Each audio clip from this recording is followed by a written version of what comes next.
আল্লাহর নবীর প্রিয় সাহাবী হযরত সালমান ফারসি রাদিয়াল্লাহু তাআলা আনহু তিনি সেই পারস্য দেশ থেকে গমন করেন। সেই পারস্য দেশ থেকে হেদায়েতের তালাশে, হেদায়েতের জ্যোতির তালাশে তিনি সুদূর পারস্য থেকে মদিনাতে আল্লাহর নবী বিশ্বনবী রাহমাতুল লিল আলামিনের পথে সাক্ষাৎ করবেন।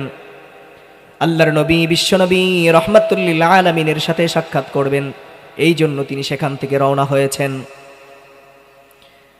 পথিমধ্যে তিনি কয়েকবার তার যে আধিপত্য ছিল, তিনি যেই উদ্দেশ্যে রওনা হয়েছেন, মক্কা নগরীতে এসে মদিনাতে এসে আল্লাহর নবী বিশ্বনবী রাহমাতুল লিল আলামিনের কাছে ইসলাম গ্রহণ করবেন, হেদায়েতের তালাশে তিনি সেই পারস্য থেকে এখানে গমন করেন। মাঝপথে তিনি কয়েকবার বিকৃত হয়ে গেছেন, তাকে বিক্রি করা হয়েছে এবং তাকে কঠিন নির্যাতন করা হয়েছে, কিন্তু তারপরেও তিনি হেদায়েতের পথ ছেড়ে দেন নাই, হেদায়েতের তালাশে আছেন।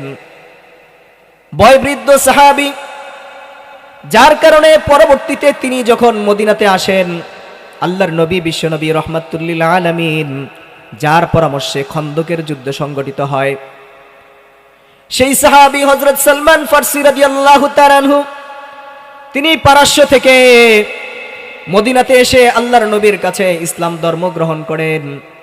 ওনার উদ্দেশ্য ছিল একটাই, যে তিনি কিভাবে হেদায়েতের উপর পরিচালিত হবেন। প্রথমে তিনি অন্য একটা ধর্ম অবলম্বী ছিলেন, সেখান থেকে তিনি সত্যের তালাশে খ্রিস্টান ধর্ম গ্রহণ করেন। যখন তিনি বুঝতে পারলেন খ্রিস্টান ধর্ম সঠিক পথে নাই, সেখান থেকে তিনি পরিত্যাগ করে আল্লাহর নবী বিশ্বনবী রাহমাতুল লিল আলামিনের সাথে সাক্ষাতের জন্য রওনা হন। পথিমধ্যে কত নির্যাতনের শিকার হন, শত বাধা অতিক্রম করার পরেও হযরত সালমান ফারসি রাদিয়াল্লাহু তাআলা আনহু ইসলাম ধর্ম গ্রহণ করে নেন, কোরআনের আলোয় আলোকিত হন।